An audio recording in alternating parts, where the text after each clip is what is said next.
Good morning friends.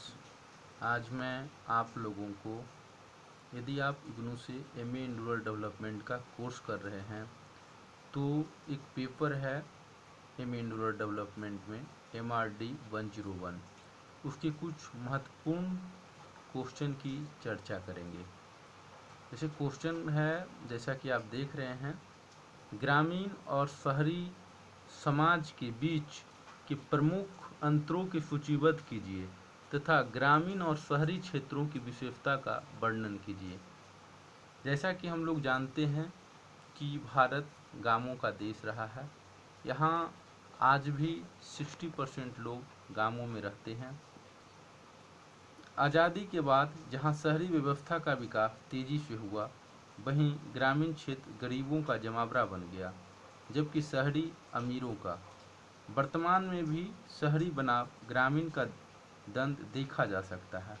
आज भी ग्रामीण क्षेत्रों में लोग बहुत अल्प आजीविका में जीवन गुजारने को मजबूर हैं, जबकि शहरी क्षेत्रों में आजीविका पर आय का एक बड़ा भाग खर्च किया जा रहा है।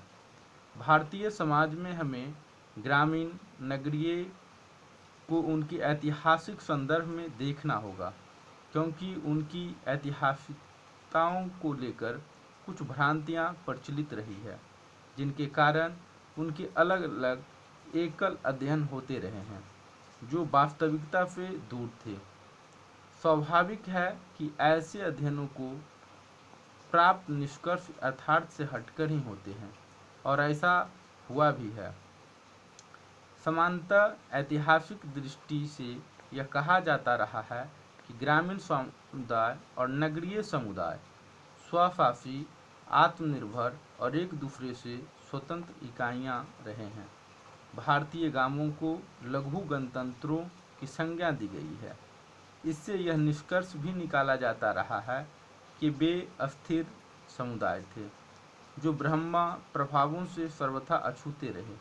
उदाहरण के लिए कार्ल मार्क्स ने भारतीय ग्रामीण समुदाय के विषय में लिखा है, हमें इस समुदाय की बर्बर स्वार्थपरता को कदापि नहीं भूलना चाहिए, जो भूमि के एक तुच्छ टुकड़े के साथ चिपटा हुआ चुपचाप साम्राज्यों की तबाही देखता रहा, अकथनीय जुल्म होते देखता रहा, बड़े बड़े नगरों की सारी आबादी का कत्लेआम देखता रहा, इस प्रकार जैसे प्राकृतिक घटनाएं देख रहा हो, और जो स्वयं इतना लाचार था, किसी आक्रमणकारी की निगाह में पड़ गया तो उसका निस्सहाय भाव से शिकार हो गया।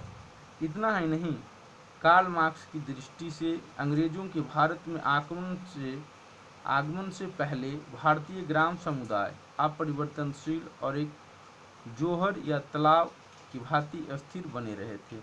उन्हीं के शब्दों में, हिंदुस्तान में हुए सभी गृह युद्ध, उस पर हुए सारे आक्रमण, वहाँ घटित सारे राज परिवर्तन, उसकी अनेक अभिजातियाँ, सभी दुर्भिक्ष एक के बाद एक, चाहे जितने भी जटिल, वेगवान और विनाशकारी क्यों न जान पड़ते हो, उनके प्रभाव गहरे ना होकर मात्र सतही ही रहे। ब्रजराज चौहान ने उन आधारों का वर्णन जिन्होंने गांवों को नगरों से जोड़ रखा था। उनके अनुसार ऐसे परंपरागत आधार प्रमुख रूप से 5 हैं, जो कि निम्नलिखित है: धार्मिक संपर्क सूत्र, राजनीति संपर्क सूत्र, सांस्कृतिक संपर्क सूत्र, सामाजिक संपर्क सूत्र, आर्थिक संपर्क सूत्र। ग्रामीण एवं शहरी समाज में अंतर है। पिछले काफ़ी समय से ग्रामीण समाजों में बहुत से बदलाव आए हैं। इनमें से कुछ शहरी समाजों में मिल गए हैं, तो कुछ भौतिक और सामाजिक रूप से शहरी समाजों से मिलते जुलते नजर आते हैं, लेकिन ग्राम के रूप में इनकी पहचान ज्यों की त्यों ही है, जबकि कुछ ग्राम शहरों के बढ़ते हुए दबाव से बहुत कम प्रभावित हुए हैं। ग्रामीण परिवेश से शहरों में तब्दील होने वाले ऐसे क्षेत्रों को रॉबर्ट रेडफील्ड और मेल्टन सिंगर ने विकासवादी शहर बताया। दरअसल ऐसे शहरों की मूल उत्पत्ति इनके गांव से ही होती है। बाहरी आबादी का इन पर कोई असर नहीं होता। इसके विपरीत जब शहर में अलग अलग लोग आकर बसते हैं, जैसा कि भारत में औपनिवेशिक काल में हुआ था, तो ये विजातीय शहर कहलाते हैं। हम कह सकते हैं कि ग्रामीण क्षेत्र में आज भी ज़्यादातर लोग जो हैं वो कृषि पर निर्भर रहते हैं। उनकी जीविका का मुख्य साधन कृषि ही होता है। जबकि शहर में बहुत सारे उद्योग हैं, लोग वहाँ पे जाकर कल कारखानों में काम करते हैं। आज गांव से पलायन का जो एक बड़ी संख्या है वो शहरों की ओर जा रहा है। इसका मूल वजह है रोजगार। गांवों में रोजगार का काफ़ी अभाव है, जबकि शहरों में उन्हें काम मिल जाते हैं। गांव में आज भी लोगों के पास रोजगार की काफ़ी कमी है, जिसके चलते लोग शहर की ओर पलायन करते हैं। धन्यवाद।